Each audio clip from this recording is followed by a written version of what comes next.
Swabodhe nanya bodhe cha bodharupatayatmanaha nadipasya dipecha yatha swatma prakashane. Swabodhe nanya bodhe cha bodharupatayatmanaha nadipasya yatha swatma prakashane.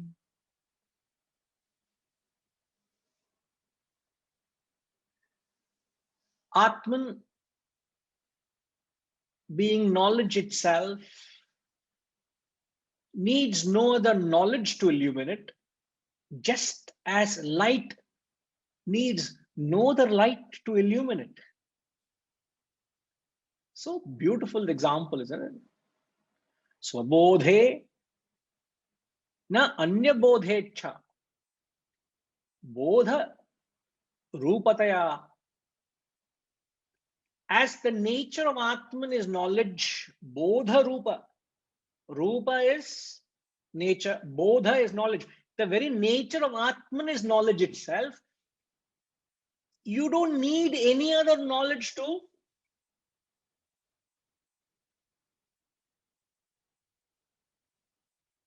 illuminate. Just like nadipasya anya deepecha, anya deepa. You don't need other deepa to light the deepasya. Swatma prakashane. It is swayam, it is illumines itself. So the analogy is the nature of the consciousness or the nature of Atman.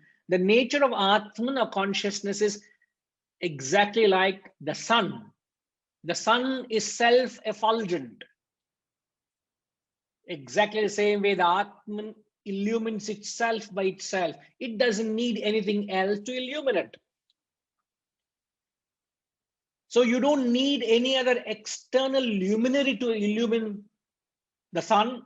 Exactly the same way, you don't need external knowledge to illumine the self. Now, all the knowledge of the self, isn't it external knowledge?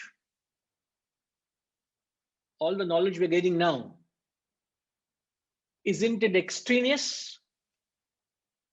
ATMABODHA. What is ATMABODHA, Arviji?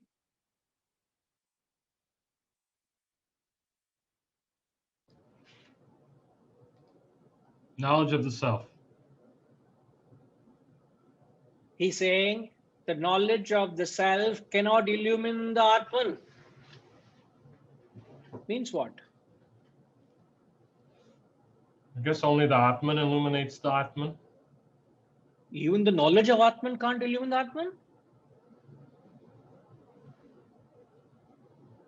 I don't think so. Not in the sense of that final illumination, that final stage. It's a means to an end, right? Yeah, it's just, it gets you to the threshold. Okay. If you say that Atman illumines itself by itself, okay, I give you that. But then for God's sake, can you please appease me? That why am I racking my head with this knowledge then? Why am I breaking my head with the ATMABODHA? If it is not going to help me there, understandable, but what is the use now? It must be of some use to me, no? Why am I coming so religiously, diligently learning this knowledge? Why do you want to learn this knowledge if it's not going to help you? At least it must be have some use, no? What role does this knowledge play now? It may not illumine the self because that is self-illuminous, but what's the role it plays now?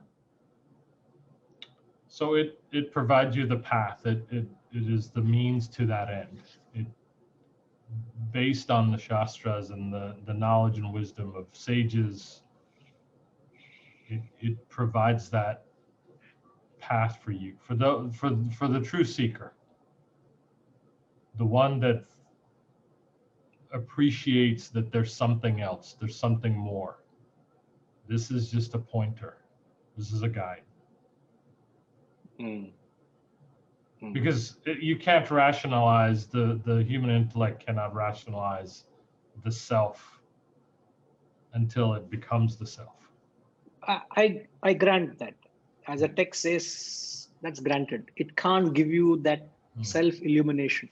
But then what is that exercise? If you're talking of the path and giving you the guide and means to an end, you're slightly going outside the purview of the concept, I would say. That can bring you back into the very periphery of the very verse itself. What is the use of this knowledge? This knowledge is not going to give me the experience of the Atman, but what is the purpose of this knowledge? It's a beautiful concept if we understand how it all fits in. It fits in perfectly well. All this learning, remember, all this learning is only going to help you to get rid of your obstacles, the self-imposed obstacles between you and the self. The knowledge takes care of the obstacles or impediments in your spiritual path. It no doubt paves way, but how does it pave way is by getting rid of the obstacles, the impediments, the ignorance. And once the obstacles, the impediments, and the ignorance are removed, what happens is the knowledge, the self, shines itself by itself. How did that happen? That is its very swabhava, man. You don't need to do anything to it. It is the pure brilliance by itself. It shines itself by itself. You don't need to do anything to it. But it is not shining because it is covered with dirt. It's covered with ignorance. It's covered with maya, delusion, arrogance, ego, ahankar, attachments, desires, selfishness, bondages. So the knowledge helps you to get rid of your bondage, your desires, your attachments, your impurities, your vasanas. Then comes a state, man minus vasanas, desires equals God.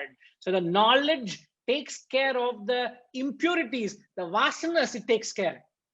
Once the impurities are taken care of, what remains is the Atman. And then what is the nature of Atman? It is purity and brilliance and luminous. It shines itself by itself. Amazing. How it fits in is just too good. Brilliant, brilliant. If you don't look at this way, you don't understand the depth of the verse. It's fascinating. It's simply fascinating. Now, you understand the limitation knowledge. The finite knowledge cannot give you the infinite experience, but the finite knowledge will certainly take care of the finite ignorance you have created. The finite ignorance, when it's removed, what reveals is that infinite self. It is your own self-creation, man. Your attachments, whose creation? Your creation. So you get rid of that, get rid of the impurities through wisdom, this knowledge. And what shines is the Atman, because it is the Bodha Rupa. It is the very nature of the knowledge. It is Swatma Prakashane. It is the very Swabhava. It is the very nature to illuminate itself. So all the experiences of the dream will not help you to experience the waking state, isn't it? The waker experiences himself by himself. Any amount of effort by the dream is of no use. Similarly, the waking world cannot give you the experience of the fourth state. The waking world can only take care of the attachments and the bondages you're caught up in.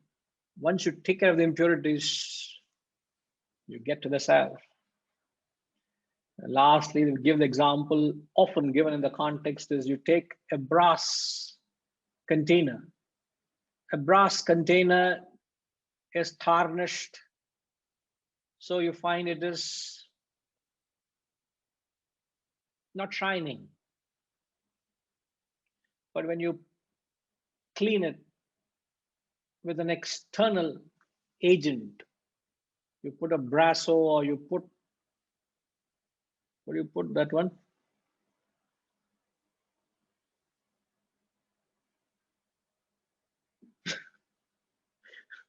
It's not Pitambari. Pitambari, she is promoting a brand. But in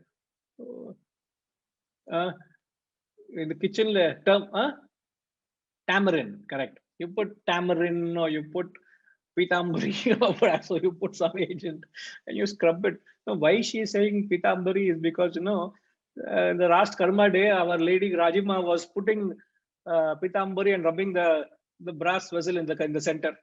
So she gave it so much brilliance to that. So the Pitambari has got stuck to her mind. And it is her every Karma day, whenever she comes, that fellow needs a wash, she'll do it. So that's the reason it's got. So, Ma, remember, you are not giving brilliance to the brass vessel, are you? The brilliance is the very nature of the vessel. Nature. But what have you done?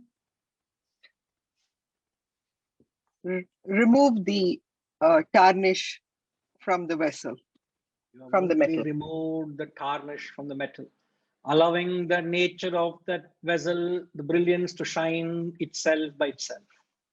So the knowledge plays the role like a brasso, that's all. The knowledge plays the role of Pitambari.